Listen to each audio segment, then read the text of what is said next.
Fala pessoal, tudo bem com vocês? Eu sou Claudino Dantas e vocês são muito bem-vindos ao meu canal Meu Chamado na Umbanda. Hoje nós vamos para a primeira aula do curso, que é onde a gente vai falar da história da Umbanda. Você, como um médium, uma pessoa que tem interesse em entrar para a religião, você tem um dever moral de pelo menos saber a história da sua religião, tá? Então vamos lá. Eu também eu vou deixar na descrição do vídeo também um PDF onde vocês podem baixar, que lá terá a história completa da Umbanda. Isso que eu vou explicar para vocês é mais um resumo ali de como ela foi criada e como que foi dado os fundamentos da Umbanda, que seria a caridade, o amor ao próximo e o respeito, tá? Mas o pilar principal da Umbanda é a caridade. Então, gente, antes da gente falar de quando e como a Umbanda existiu, precisamos falar de um jovem de 17 anos chamado Zélio Fernandino de Moraes, que nasceu em 1891 na cidade de Neves, no estado do Rio de Janeiro. Zélio estava prestes a iniciar uma carreira militar na Marinha, até que ele começou a sofrer alguns ataques psíquicos. Sempre que ele tinha um de seus ataques, ele tomava a postura de uma pessoa mais velha, falando algumas coisas sem sentido, como se tivesse vivido em uma outra época bem mais no passado. Após a sua família presenciar seus ataques, resolveram levar ele em um médico da família. E após examinar o Zélio, né, que é o jovem que a gente está falando, o médico disse que ele sofria com uma doença que a medicina não conhecia ainda. Então ele orientou que a família de Zélio levasse ele até um padre, porque julgava que ele estava sofrendo de possessão demoníaca, né? Na época o pessoal não...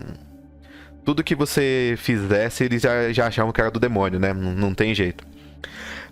Então a família de Zélio, seguindo as recomendações de uma outra pessoa, não do médico, de uma terceira pessoa, resolveu levar o Zélio a uma sessão espírita, que foi feita no dia 15 de novembro de 1908. Então Zélio foi convidado a se sentar na mesa, né? E após a sessão ter início, né, que na religião espírita são sessões, né? Não são giras, nem missas, nem nada, é sessão, né? Então, após o Zélio se sentar na mesa, a sessão ter início, tomado por uma vontade que não era dele, indo contra a regra principal da casa, que era ninguém se levanta até a sessão acabar. Então, a única regra principal que a casa tinha era de ninguém levantar da mesa até a sessão acabar. E Zélio, tomado por uma força que não era dele, se levanta e diz: aqui está faltando uma flor. Então ele vai até o jardim, pega uma flor e coloca no centro da mesa. Após isso, os demais médiuns na mesa começaram a incorporar vários espíritos de pretos escravos e índios. O diretor do trabalho, que estava tomando conta ali, após ver isso, achou um absurdo e começou a pedir que os espíritos fossem embora. E caso não fosse, isso iria criar um atraso espiritual. Então Zélio, novamente tomado por uma força que não era dele, disse: por que repelem a presença desses espíritos, se nem sequer se dignaram a ouvir suas mensagens? Seria por causa de suas origens sociais e da sua cor? Após essa fala, a conversa continuou por um tempo, até que um médium vidente da casa perguntou: por que o irmão fala nesses termos?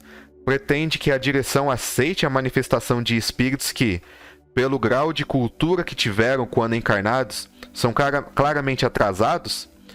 Por que fala deste modo, se estou vendo que me dirijo neste momento a um jesuíta e sua veste branca reflete uma aura de luz? Qual seu nome, irmão? Então Zélio responde: se querem o nome, que seja este, sou o caboclo das 7 encruzilhadas. Porque, para mim, não haverá caminhos fechados. Chega, me arrepia.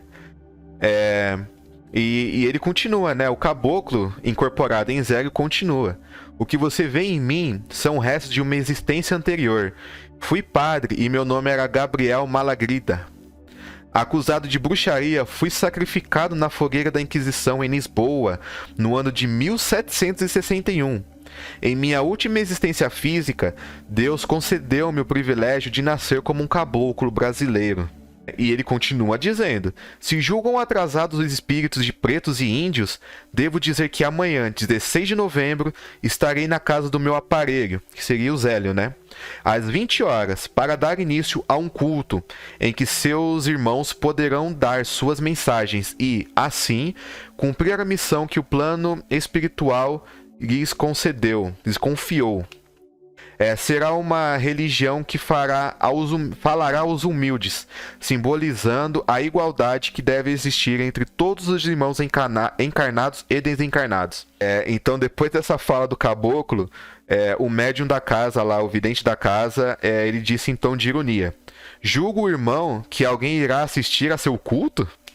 E o caboclo responde: cada colina de Niterói atuará como um porta-voz, anunciando o culto que amanhã iniciarei. E ele continua dizendo: Deus, em sua bondade, estabeleceu na morte o grande nivelador universal, rico ou pobre, poderoso ou humilde, todos se tornariam iguais na morte. Mas vocês, homens preconceituosos, não contentes em estabelecer diferenças entre os vivos, procuram levar essas mesmas diferenças até além da barreira da morte. Por que não podem nos visitar esses humildes trabalhadores do espaço? Se, apesar de não haverem sido pessoas socialmente importantes na Terra, também trazem importantes mensagens do além. Então, no dia seguinte, no horário marcado pelo caboclo das 7 encruzilhadas, era possível ver várias pessoas que participaram das sessões espíritas, que foram lá para ver se o que o caboclo tinha falado era verdade.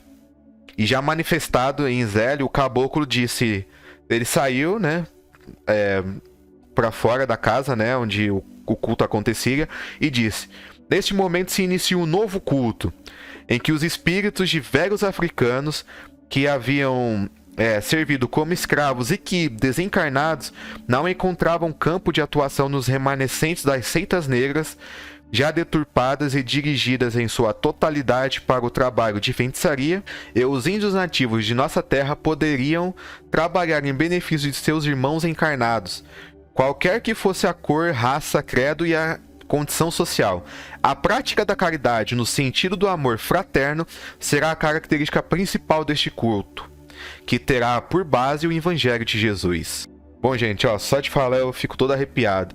Então, dando uma resumida deste último parágrafo aqui que eu li, porque não tem jeito, essa parte aqui eu tive que ler, né?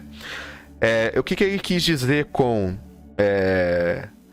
não encontravam campo de atuação nos remanescentes das seitas negras, já deturpadas e dirigidas em sua totalidade para os trabalhos de feitiçaria. O que ele quis dizer foi que os espíritos de pretos velhos, caboclos, nas religiões que haviam naquela época, não encontravam campo de atuação. O que ele quer dizer com isso? Que as religiões da época não permitiam que esses espíritos trabalhassem. Por exemplo, o candomblé, ele é uma religião bem mais antiga que a Umbanda, muito antiga. Porém, o candomblé, ele não trabalha com as linhas de trabalho da Umbanda, somente com os orixás. Então, os espíritos remanescentes, como os pretos velhos, os caboclos, os marinheiros, os boiadeiros, os herês, né, eles não trabalham nos terreiros de candomblé. Então, na época, eles não tinham por onde falar. Então foi aí que o caboclo das 7 encruzilhadas veio e criou a nossa Umbanda. No dia 15 de novembro de 1908... foi criada a nossa Umbanda. Então, gente, esse foi o primeiro vídeo no nosso curso. Eu falei meio sucinto, meio rápido, mas para vocês terem uma ideia de como a nossa Umbanda foi criada. E que, diferente do que muita gente julga, a nossa Umbanda não faz o mal. A Umbanda, ela faz a caridade. Ela tem como base a caridade, o amor fraterno, o respeito ao próximo. E lá todo mundo tem a chance de se redimir. Lá todo mundo tem a chance de fazer o bem ao próximo. Fazer o bem, fazer a caridade, faz você evoluir no plano espiritual e como um ser encarnado também. Então, espero que vocês tenham gostado da primeira aula, tá? O próximo tema da nossa aula, né, o próximo vídeo, a gente irá falar sobre diferença das religiões. A gente vai falar a diferença das religiões que são a Umbanda, o Kardecismo, o Candomblé, a Quimbanda e o Catimbó. No próximo vídeo a gente vai falar todas as diferenças dessas religiões. Porque é importante que você que não conhece nada e está aqui à primeira vista, entenda que cada macaco no seu galho. Todas as religiões que eu mencionei, cada uma é uma. Uma não tem nada a ver com a outra.